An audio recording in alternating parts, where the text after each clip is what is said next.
আমি আজ অনুষ্ঠান বাড়ির মতো নিরামিষ মুগ ডাল রান্না করব। ভিডিওটি স্কিপ না করে সম্পূর্ণ দেখবেন। আমি এখানে 250 গ্রাম মুগ ডাল নিয়েছি। ডালগুলো কিন্তু প্রথমেই ধুয়ে নেওয়া যাবে না, প্রথমে শুকনো কড়াইতে ভেজে নেব।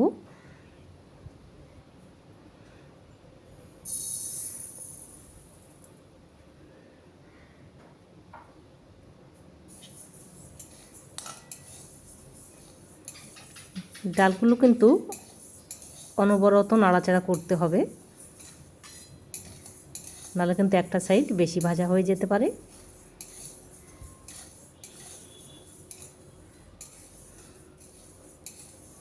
ডাল খুব বেশি ভাজার প্রয়োজন নেই, কালারটা একটু চেঞ্জ হলেই নামিয়ে নিতে হবে। ডাল বেশি ভাজা হয়ে গেলে কিন্তু ডালটা সেদ্ধ হতে বেশি সময় লাগে।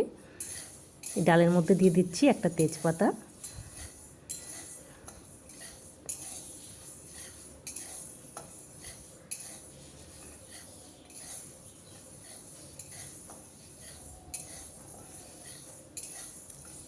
ডাল থেকে কিন্তু খুব সুন্দর একটা গন্ধ বেরিয়েছে, কালারটাও চেঞ্জ হয়ে গেছে। এবার নামিয়ে নিতে হবে। ডালগুলো নামিয়ে খুব ভালোভাবে ধুয়ে নিতে হবে। ডালগুলো আমি এখানে 2 থেকে 3 বার ধুয়ে নিয়েছি। এবার সেদ্ধ হওয়ার জন্য এর মধ্যে দিয়ে দেব পরিমাণ মতো জল। আমি এখানে 250 গ্রাম ডালের জন্য প্রায় 1.5 লিটার জল ব্যবহার করছি।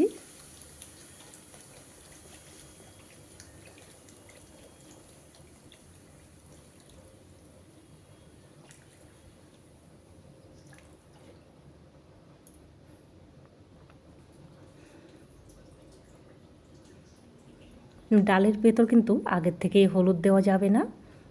এই যে সাদা ফেনাটা ডাল থেকে উঠেছে, এটা খুব ভালোভাবে তুলে নিতে হবে।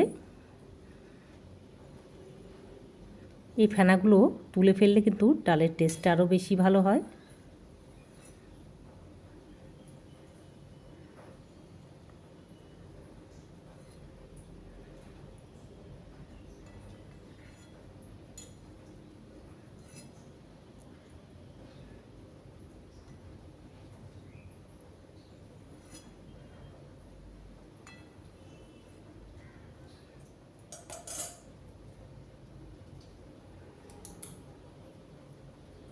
এই পর্যায়ে কিন্তু আঁচটাকে মিডিয়াম টু হাইতে রাখতে হবে।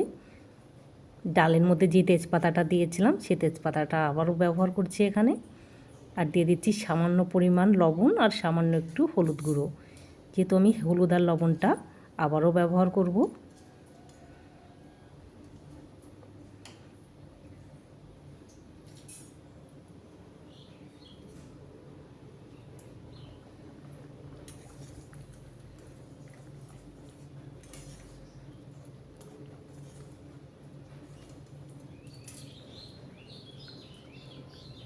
ডালটা সেদ্ধ হয়ে গেছে, ডালটাকে কিন্তু খুব গলানো যাবে না। এই পর্যায়ে ডালটাকে আমি নামিয়ে ফোড়ন দিয়ে নেব।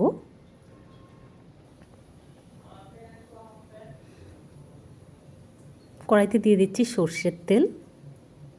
আমার তেলটা এখানে একটু বেশি দেওয়া হয়ে গেছে, আপনারা চাইলে তেলটা কমিয়েও নিতে পারেন। তার মধ্যে দিয়ে দিচ্ছি 4টে শুকনো লঙ্কা, হাফ চামচ গোটা জিরে আর একটু আদা থেতো করে নিয়েছি। এই আদাটা অবশ্যই আপনারা দেওয়ার চেষ্টা করবেন, কারণ আদা থেকে যে ফ্লেভারটা আসে সেটা কিন্তু মুগ ডালে ভীষণ ভালো লাগে খেতে।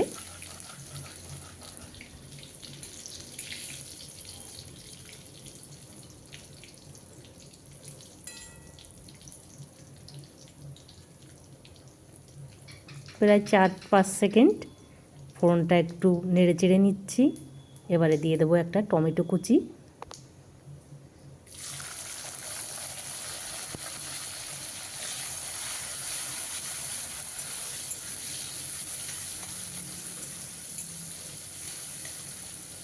টমেটো খুব ভালো করে কষিয়ে নিতে হবে যত সময় না টমেটোর থেকে কাঁচা গন্ধটা যাচ্ছে।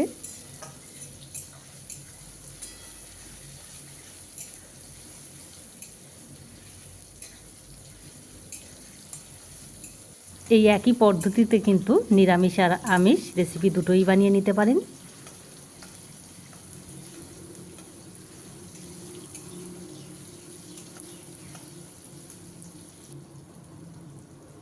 টমেটো খুব ভালোভাবে কষানো হয়ে গেছে, কাঁচা গন্ধটাও চলে গেছে।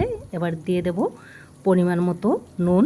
আমি যেহেতু আগেও লবণ ব্যবহার করেছিলাম, ওই জন্য একটু নুনের পরিমাণটা কমিয়ে দিচ্ছি। আর সামান্য একটু লঙ্কা গুঁড়ো, কয়েকটা চেরা কাঁচা লঙ্কা।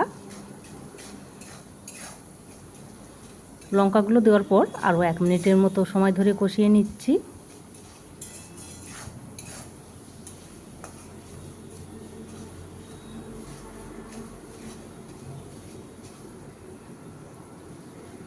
এবারে দিয়ে দেব পরিমাণ মতো হলুদ গুঁড়ো।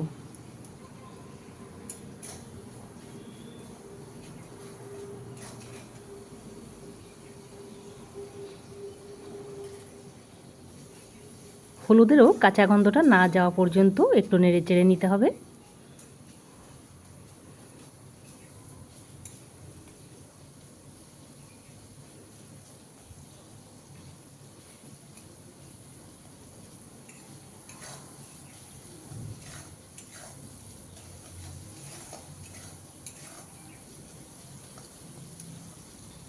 আপনারা চাইলে কিন্তু এই ডালের মধ্যে একটু জিরেও ব্যবহার করতে পারেন, একটু জিরে বেটে দিতে পারেন। আমি এখানে কোনো মশলাই ব্যবহার করছি না।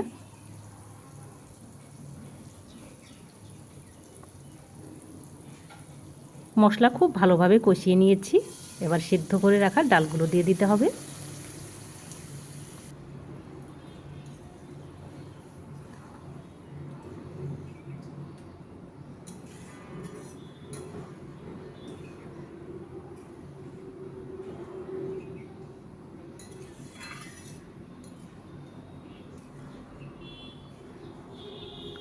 ডালটা আমার এখানে একটু ঘন মনে হচ্ছে, কারণ এখনও প্রায় 5 মিনিটের মতো ডালটা জাল করতে হবে। তার জন্য এখানে আমি আর একটু জল দিয়ে দেব। জলটাও কিন্তু আমি এখানে ফুটিয়ে নিয়েছি।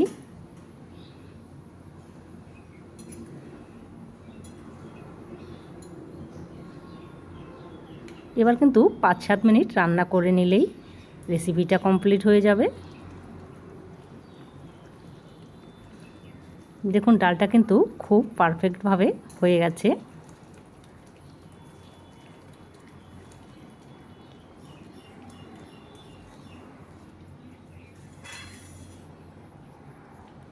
খুব সুন্দর কিন্তু একটা ঘ্রাণ বেরোচ্ছে ডাল থেকে। চাইলে আপনারা নামানোর আগে এর মধ্যে একটু ঘি আর একটু গরম মশলা গুঁড়ো দিয়ে নামিয়ে নিতে পারেন। আমি এখানে কিছুই ব্যবহার করছি না।